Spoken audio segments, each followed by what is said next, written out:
Welcome to the Salt Strong Fishing Podcast. Salt Strong has been helping saltwater anglers catch more fish in less time for 10 years and is now the largest and most trusted saltwater fishing community in America. If you want to catch more saltwater fish, then keep listening. If you want to speed up your fish catching results even faster, then join the private insider community at saltstrong.com. Here's your host, Joe Simons. Like diamonds. Wade Fishing Mistakes for Beginners. Hey everybody, Joe Simons, Like Diamonds, back again, the podcast, and we've got one of our all-time favorite guests, Wader Dave. What's up, my friend? Wader Dave, like Wader Dave. Very creative, very creative. Well, it's good to have you back. This is Wade fishing season. We were talking offline, and I believe you're right with what you said, that it seems like wade fishing, Texas, Florida, all over the place, has grown in popularity big time. A lot more people doing it. I've seen it, a massive influx every time I've been out fishing. I'm seeing more people out there on the shoreline. I know you're seeing it. I know you're booked up like crazy. Are you seeing it all year long, or is it just kind of starting here in spring and the summer, or what? No, in fact, this winter, I saw more people out on the water than I ever have in my life. And, Wow. A lot of people who aren't from Florida think that we don't do any fishing here in the winter. Winter may be my favorite time of the year to fish and wade fish, as long as you're prepared for it. But no, there's been a ton of people. In fact, I was out fishing yesterday with another wade fishing guide, Brinkley Peters, who's another insider. And we were both talking about how many people we see out wade fishing anymore. And we don't see it as a bad thing. I mean, we're excited about it. First of all, obviously more potential clients for us, but more importantly, we just think it's a great way to catch not only a lot of fish, but big fish. And it's not just a budget issue, I think, either. I think that people are discovering that it's an effective way to catch a lot of fish and big fish. And just the simplicity of it, you can spend more time fishing and less time worrying about, launching the boat, cleaning the boat, same thing with the kayak or the paddleboard, whatever it might be. So you spend more time on the water. And these days, time is important to people because everybody seems to be so busy. So it's a great way to get out in the water, spending less time and still being effective. And I think that's really the reason why we're seeing more and more people. And certainly the fact that you have 60,000 subscribers now isn't hurting. And so the word gets passed pretty quickly that way. So no, I've definitely seen a lot more people out there. Cool. Yeah, and that public land layer on smart fishing spots is pretty awesome. I've used that even on vacation to find some land-based fishing spots. Well, let's not start there. I know we're going to talk about spots for wade fishing. This is all about mistakes, and I think you kind of want to kick it off with safety, because that is something that can absolutely ruin a trip, and I mean maybe even result in some really bad things. So let's maybe kick it off there. Yeah, in fact, I wouldn't necessarily say that there are mistakes people make. It's just that people don't know what they can and should do in order to make sure they're going to have a safe wading trip, right? And there are a number of hazards out there as you're wade fishing. In fact, that may be the only downside to it. I mean, there's we've got oyster beds out there that we can walk on. We've got soft muddy areas you could be stepping into. We've got holes out on the flats, right? And let's not forget our friends, the rays and the sharks and all those kinds of things. So there's a lot of things to be aware of out there. I've been doing this for 40 years, and I've had my share of scrapes and cuts and things like that. Fortunately, I've never stepped on a stingray or never been bitten by a shark. But I also take care to try to avoid those situations. So just let me go through. I've got a kind of a list of things here that I think it's important that if you even if you're an experienced wade fisher, I'm surprised how many people don't take care to follow some of these safety rules. And really one of the first things is if you can help it at all, don't fish alone if you're wade fishing. Yep. Especially if you're going into some isolated areas where there may not be other people that can see that you're in distress or something's happening to you. And if that's the case, obviously don't go by yourself. So it's a great way to find a fishing buddy and spend some time together with somebody else. But don't fish alone if it's at all possible, especially if you're fishing a new spot where you're fishing isolated spots. And then bring your phone with you, right? It's pretty simple, and make sure that your phone is either waterproof, or you have, some sort of a waterproof carrier for it. Because it won't do you any good if you happen to end up going, shoulders deep into a hole and your phone's in your pocket, right? It's probably not going to help you much. So make sure you bring that phone. So it's not only great for taking pictures, but and also it provides GPS. I find I've used it more often for that. I'll actually be out on the water waiting at a shoreline, and everything looks kind of the same. I know, in fact, I was out fishing the Gandy, north of Gandy the other day. And there's, mangrove shoreline that runs, a couple of miles, and there's 3 or 4 isolated ponds back in there. And you can't really tell when you're going along the shoreline that there's a little tiny cut to get in through there. So I pull the phone out and can see exactly where I am. And I can see, go to Smart Fishing Spots. I can see exactly where that hole is. Am I north of it, south of it, wherever it might be? So that's effective. So not only for safety, but can help you, to understand where you are, as well as if you happen to go back in a lot of little mangrove islands and little creeks and things like that, it's not hard to get lost and find your way out. So the phone serves a number of purposes. Obviously, you can call 911 if you have an emergency. They can send out Coast Guard or Marine Patrol, whatever it might be. If you find yourself stuck in a hole or you stepped into mud deep, waist deep mud and can't get out, whatever it might be. So bring that phone along with you. Simple thing is to bring a first aid kit. Now, you're not going to probably be able to bring it with you out there while you're waiting, but make sure you have it in your car. So if you do cut yourself, you get yourself, a hook embedded in your thumb or something like that you have it and can take care of it quickly, right? Because the sooner you can get antiseptic on that, clean it out, put some Neosporin or some other antibiotic on there, the less likely it's going to become a problem. Because when you're out in that water, especially when we get in the summertime and the water's a little bit stagnant, you really are prone to infection if you happen to cut your leg on a oyster bed or scrape it against a mangrove, whatever it might be, right? So you really got to be careful. But bring a first aid kit. The other thing, this kind of goes hand in hand with, no pun intended, but avoid treble hooks on lures when you're wade fishing. I try to. First of all, I prefer to use single hooks as opposed to trebles on most hard baits anyway. But almost anytime I have an issue with a client it's using treble hooks, more often than not, it's topwater. They're trying to grab a fish. They're grabbing it, and that's when they get their hands embedded or their arms or whatever it might be, cheeks, ears, embedded with treble hooks, right? So by avoiding using trebles, not only are you probably going to help the fish and less likely that you're going to have injury to the fish, but you're also less likely to have injury to yourself.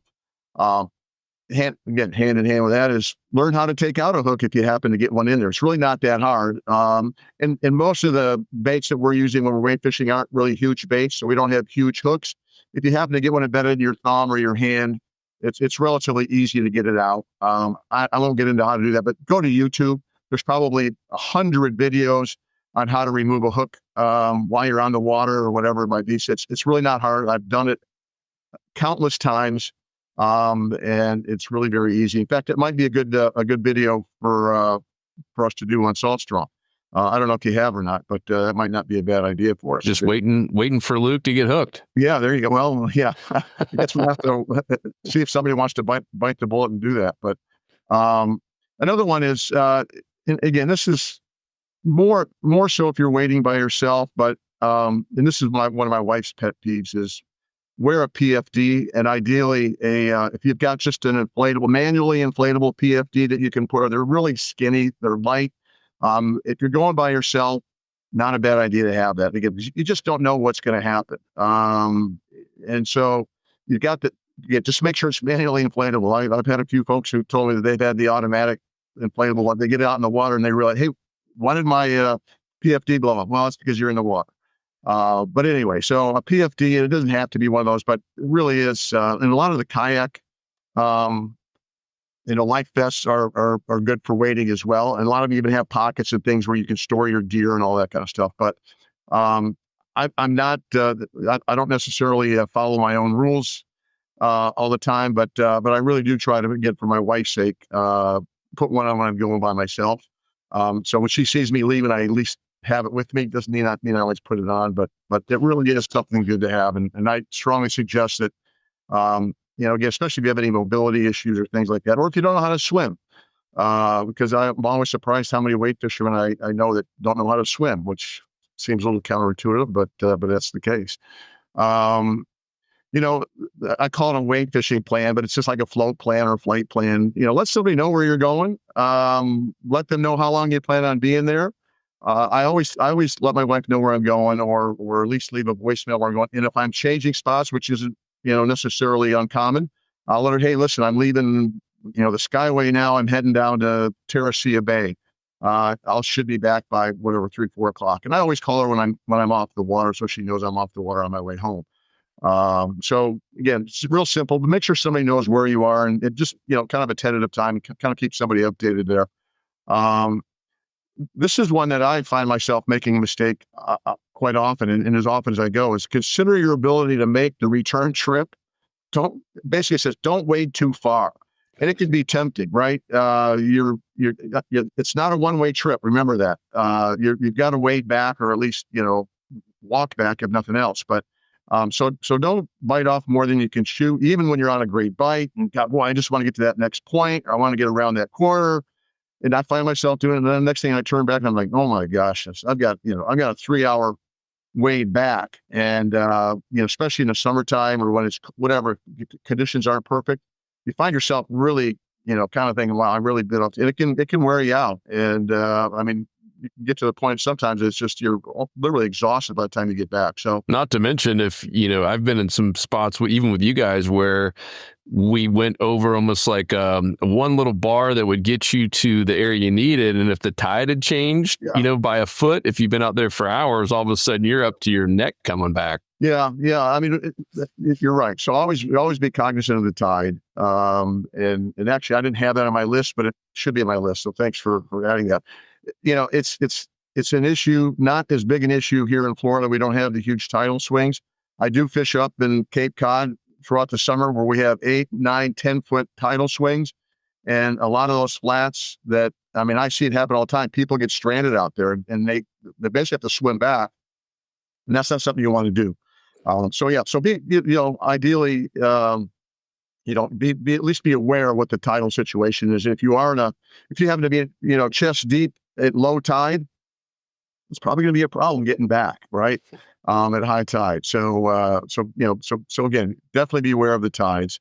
Consider the weather conditions. Same as a boater, right? It doesn't mean you can't go out, but just at least be aware of the conditions. Especially be aware of lightning, thunder and lightning. I don't mind fishing in the rain when I'm wading. The way I look at it, I'm wet from the waist down. Who cares if I'm wet up top, right? I just throw a rain jacket on, but thunder and lightning, you don't want to mess with. And that's actually one of the reasons why I don't do any guided trips throughout the summer.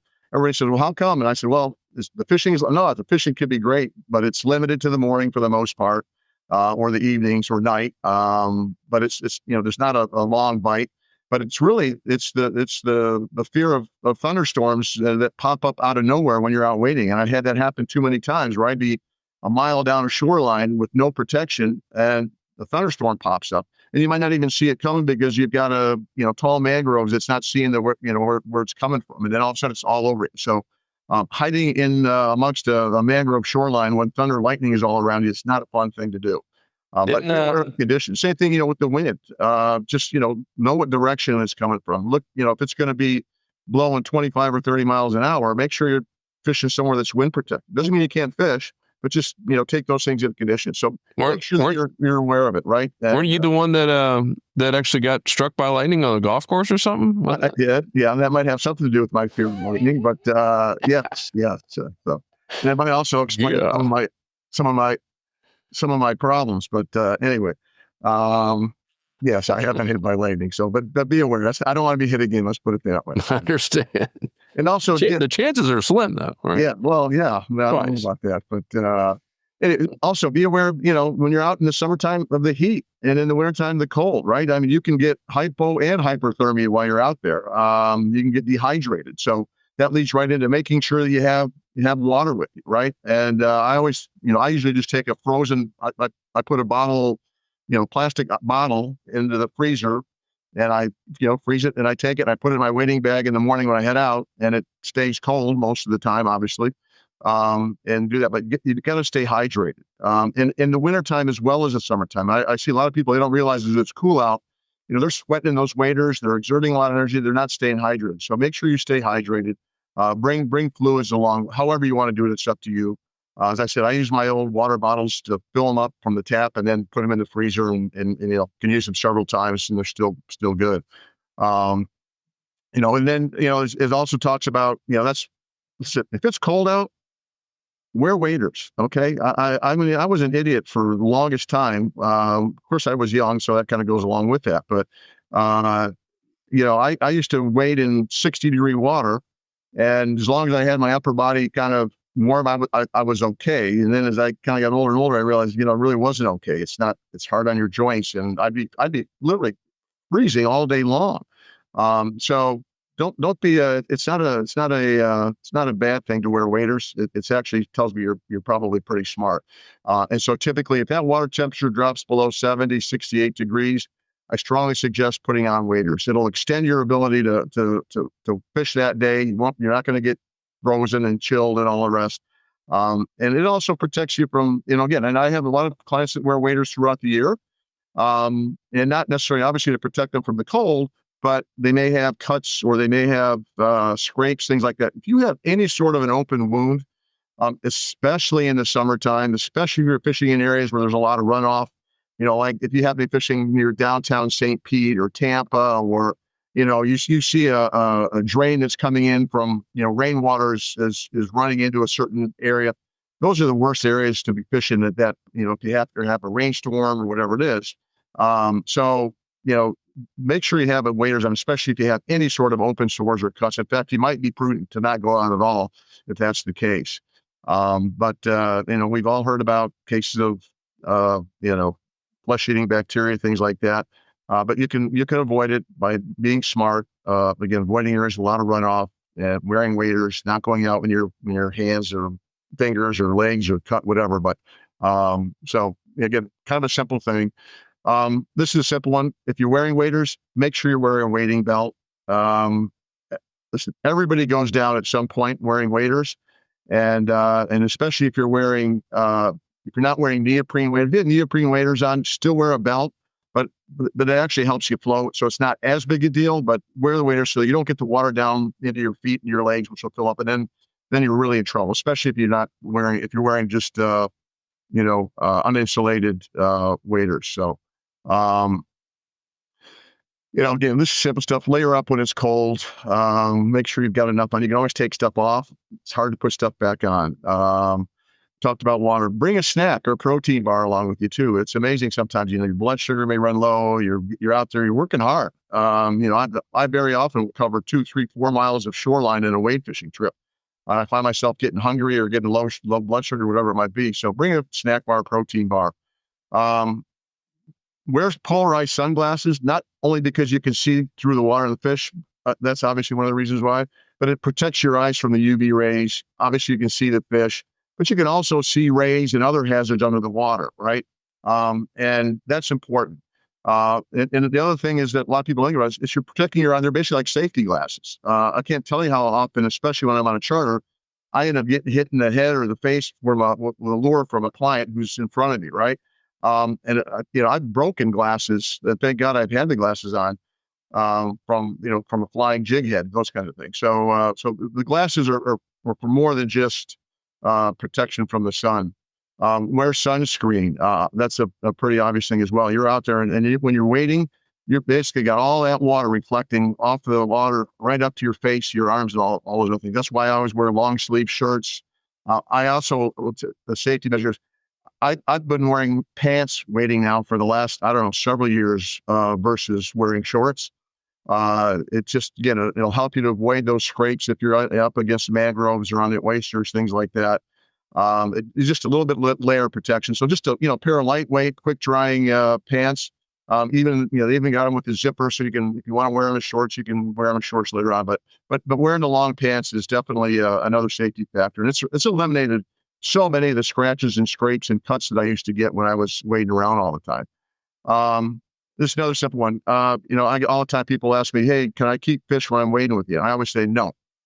It's not because I don't like to have a fish fry, which I do as much as anybody, but having a stringer of bloody fish trailing you while you're out in the water will attract the customers that we don't want to see while we're out there. And it's happened more frequently than people can imagine. And so I strongly suggest that if you're wade fishing, that just be aware that stringer of fish can attract sharks, dolphin. I mean, it's crazy. Birds, things like that that'll get on them, but it can be spooky. If you have to keep fish, I suggest using a fishing bag. I don't know if you've seen those. It's a big mesh bag. They float. You can attach them with a little lanyard to your belt, whatever it might be, or a piece of rope, whatever. And you just basically usually have like a magnetic lock, so we just open it up, throw the fish in there, close it, and then just trail it behind you. First of all, you're not putting a hole through the fish's mouth, so you're not likely to have it bloody from that. It's also much better for the fish. If you can only keep a limited number of fish, it allows you to cull the fish without having to take that first fish off the stringer and all around, before you can get rid of it and then put another one on. So fish bag, if you insist on keeping the fish while you're waiting, is a better way to go. But those are really, and there's much more. And again, let's just talk briefly about sharks and rays. Just be smart, right? So avoid situations where sharks are likely to be, and the irony is those are places that you often want to be fishing because, if you're huge schools of mullet, not only attract game fish, well, it attracts sharks as well. So just be on the lookout. The good news is that the sharks are normally more interested in the mullet and the game fish than they are in meat. But be aware. So don't be silly. You don't be wading out in the middle of a huge school of greenbacks or whatever it might be, right? Stay in the perimeter, keep your eyes open, stay shallow if you can. Those are all the things, the same reason that the fish go shallow when the dolphin and the sharks are around, go shallow. You're not going to outrun them either. That's the other thing. So, just go slow and work your way to some shallower areas. Rays, again, just be on the lookout. Shuffle your feet. More often than not, they're going to move away before you can even get close to them. I've been using the shark bands. I know you and I did a podcast on that. I've been using it now for about a year. I actually have 4 of them now, and I always offer to all of my clients. I'd say about 95% of them want to use it. People say, I don't need it. And I'm like, well, I'm wearing it. I can't prove that it works. The only thing I can tell you is I have seen enough rays scoot away very quickly as I get near. I haven't had a shark come close to me enough in the last year to really tell you whether that works. And I hope I don't ever, have to tell you that prove that it works or that it doesn't work. But again, I think I don't think it hurts anything. It's something you may want to consider. I think we actually have a 20% discount now on Salt Strong for that. So something you may want to consider, but again, they're there all the time. It's hard not to be, concerned to some extent, but if you take the proper precautions, you've got a really good chance there's not going to be a problem. So that's it. And again, most of it's just common sense, Joe. And that's, sometimes you got to write it down just because, like a lot of people, common sense sometimes comes hard. Anyway, it's good. I think a lot of people. That's the thing that people are probably least interested in hearing about, but I really feel it's important that they understand if they're going to be wade fishermen. So I know we're running short already. We've only got about 10 minutes left here. So let's if we can, let's maybe run through kind of quickly, spots when you're wade fishing. And that's the number one question everybody has. Where can I go? Where should I go? Where can I find fish? I'm not going to, as I normally won't talk about specific spots for the most part, because you've got to do a little bit of work yourself. But I surely can. And one of the things Salt Strong does a great job of is trying to explain to people the types of spots they should be looking for, right? And whether it's in Florida, whether it's in Texas, whether it's in North Carolina, Virginia Beach, anywhere, the patterns are pretty much the same. So when I'm fishing down here in Florida, what I consider my best spots are spots that I can fish all year round, regardless of the weather. They're good winter spots, spring spots, summer spots, all those, because they've got all the things that you need to provide, either cover or bait or structure, whatever it might be, throughout the year. So I have this list and I go through it all the time. I probably repeat it every week on my weekend game plans because it doesn't change from week to week. Where do you go? Well, look for these kinds of spots, but you're looking for a mangrove or a rocky shoreline, right? Those are the things I love to see. That's provides all kinds of structure and places for the fish to feed and for the bait fish and everything else. Provides shade, on the hot days. Finding a mangrove or a rocky shoreline that's adjacent to a grass flat with a mixture of sand and grass. I love that. I think Luke now is calling that camel bottom.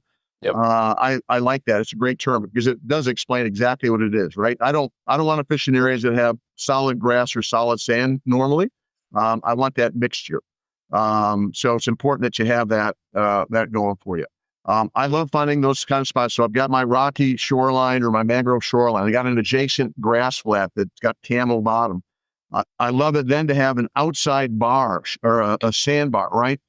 So if you can imagine, we've got the shoreline. We typically have kind of a dip, a little bit deeper water, but not super deep where the grass flat is. And it kind of comes up into a bar that will run kind of almost parallel to the shoreline. And that happens quite a bit. I'm not sure exactly the basis of that.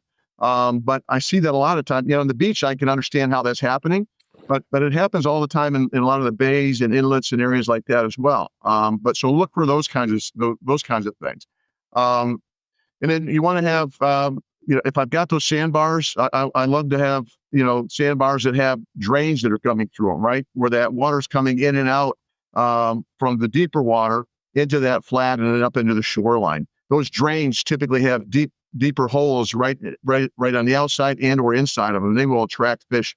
In fact, a lot of times I've got some spots, I just go fish those drains and I don't even waste my time in between them a lot of times because I know where those fish are going to be, especially if you have moving water, which brings up another thing. You want to be in an area that has a lot of moving water. So areas that tend to have, be near passes and inlets can often be good because that those tidal movement tends to be a little bit stronger. But you want to have area that has good tidal movement for a couple of reasons. Number one, obviously it's bringing bait in and out, and the fish will come along with that.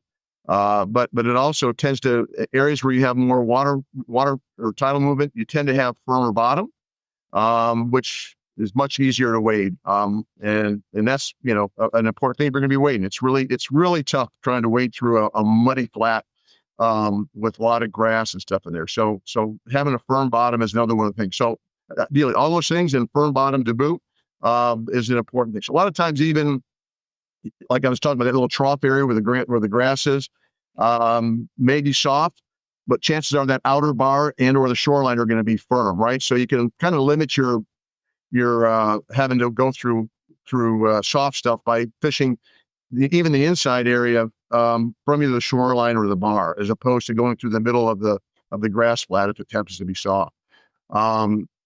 So firm bottom, abundant structure, obviously is as much as possible. And then it gets back to the structure. But one other really important point is you have to have access. It's great if you can find a spot on Smart, that looks great and has only, but if you can't get there, well, it makes it really difficult. And so, one of the things that I tell you that really, I think the Smart Fishing Spots app is incredible because it provides you with some of the things that make it really easy, right? It'll show you, where boat launches are, which often happen to be areas that you can access, kayak launches, the whole public land layer, right?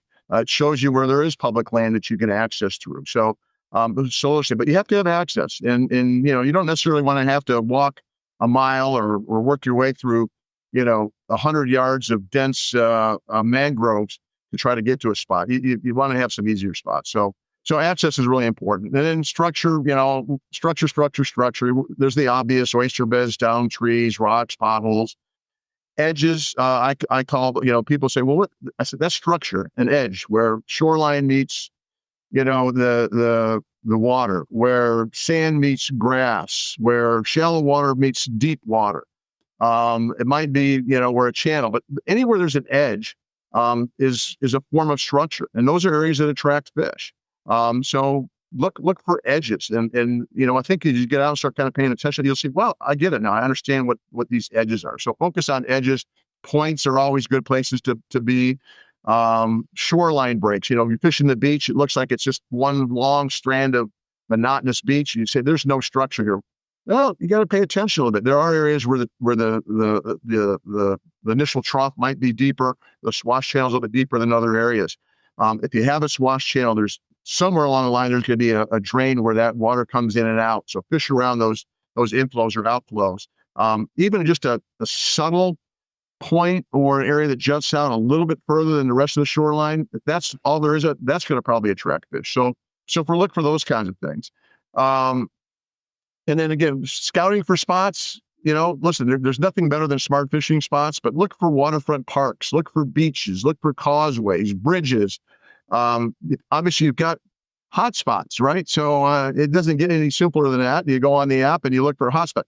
You've got to understand how to fish the areas once you get to the hot spot, which, that's really what Salt Strong does such a great job of. But hot spots have added a whole other way to find great spots to fish. Kayak and boat launches, the public land search. Those are all great areas. So there's a ton of tools available through Salt Strong in order to find these spots. So it's all there for you. You got to do a little homework. I find it to be one of the most, I enjoy doing that, looking for spots almost more than anything else. And I'm always on smart spots, smart fishing spots, looking for new spots. And I probably have 500 spots, between Tampa Bay and Naples, if not more. But I'm always looking for it, and I'm always finding new spots. So that to me is part of the fun of it. I'm just trying to get it to. I'm real curious, Dave. Get into strategy and tactics, John. I don't think we have enough time to get into that. No, yeah. Well, it'll be maybe I can do just two. So I've got two cardinal sins of wade fishing. One is fishing one spot and not moving, especially when you're not catching fish. I just see this time and time and time again. People going to one spot, putting a lawn chair out, throwing out their lure, and just throwing it time after. I may have weighed 2 or 3 miles down a shoreline over 3 or 4 hours, come back, and the person's in the same spot they were when I left. Have you caught anything? Nah. Well, one of two things. Either they don't really care, and a lot of them really don't, and they're just there to relax. But if you really care about catching fish, keep moving, right? The other one is you don't have to go. Everybody's initial thought is, I'm going to go as deep as I possibly can, and then I'm going to cast as far out from there as I can. And it just cracks me up because I see those people out there, and I'm thinking to myself, the fish are probably behind them, between them and the shoreline. So I'd rather have you fishing from the shoreline, honestly, than going out as far as you can and casting out even further. Because there's probably not a lot of structure up there, right? Or go out as far as you can, at least turn parallel and fish that edge, but not necessarily out further, right? So, but those are really kind of the two things that the biggest mistakes I see people make is not moving enough, looking for fish, and thinking that they have to go as far out as possible to find fish. And that really is kind of what I would call the biggest mistakes that I see people making. So I guess we've come kind of full circle here. But I love those. I have a question on the first cardinal sin, not moving too much. A lot of people ask Luke and I that, many times we're in the boat or the skiff. They're like, well, how long do you stay in a spot? What is your response when it comes to wade fishing? Like I assume if you're catching fish after fish, you're not going to move, but how many casts or how many minutes do you stay there? A lot of it depends. If I see bait in the area and I really feel like there's probably some fish there, I kind of have to go through a routine. I may stay for, it's rare that I stay in one spot more than 10 minutes, 15 minutes tops, if even that, right? For me, in fact, Joe, I'm constantly moving until I start catching fish. I don't sit still. Well, I know I fish with you. So I'm casting, taking while I'm walking. If I get a hit or I see some activity, then I may slow down a little bit, right? But I'm moving. My friends joke with me because they go out to fish with me, and I'm 200 yards ahead of them. And so of course, I always say, hey, why don't you take the lead? First thing is, there's no way I can keep up with you. And it's not like it's because it's a race, because I'm looking for fish. And but as soon as I get a hit, then I'll stop and I'll work it more thoroughly. And then, when I'm not getting any more hits or fishing, I'll move on. But I'm moving constantly. And again, anybody that's fished with me is aware of that. I can attest to that. Well, cool. This is super helpful. Where can everyone go learn about you and book a trip with you, et cetera? Well, easiest way is you can just contact me through SaltStrong. Through the you can just send me through the chat. Send me a message that way. You can send me go to my website, which is, I guess we can put a link to it wherever, but it's www.wadersguide.com. And you can reach out to me through that. But SaltStrong is definitely the easiest way to get a hold of me. And, if you're not listening to my weekend game plans and you happen to be in the Tampa Bay area, you can always comment on any of those because I'm putting those out typically every Thursday. But I'm not a hard guy to get a hold of. So, it should be easy. Yeah, and that's all over at community.saltstrong.com. He's talking about the private insider community where we have Wader Dave and a handful of others who are on the water every week and just giving reports on what they're seeing, where they're catching fish. Once again, you nailed it earlier, not the GPS spot, but just the types of spots that, hey, we're seeing them on these types of fishing spots right now. So incredibly helpful. That's all there at community.saltstrong.com. And obviously you're on Instagram. I follow you over there. That's kind of the only social media I'm on anymore. And subscribe at Wader Dave on Instagram. So perfect. Cool. Well, my friend, we will have to have you back on to finish the rest of the conversation. I know we could probably do 2 or 3 more. There's just so much to talk about with wade fishing. A lot of people think it's super easy, but I continue to learn new stuff all the time, Joe. So like we were talking today, it's a puzzle that never gets finished. There's always a missing piece. So never-ending puzzle. Keep searching for it. Cool. Well, thank you guys. Make sure to comment down below and make sure to go subscribe to Wader Dave as well and book him. He's an amazing guide. We fished with him multiple times and catch fish every time. Always have fun, good storytelling, and we learn a ton too. So, well, thanks, Joe. I appreciate it. And by the way, 10% discount to all SaltStrong. That's right. Insiders. So that's right. Thanks for the opportunity to talk to all of you. Cool. Thank you, guys. Appreciate you. Take care. Want more fishing tips, shortcuts, and tools so you can catch more fish per trip? Then head over to saltstrong.com now and join the movement. Tight lines, and thanks for listening.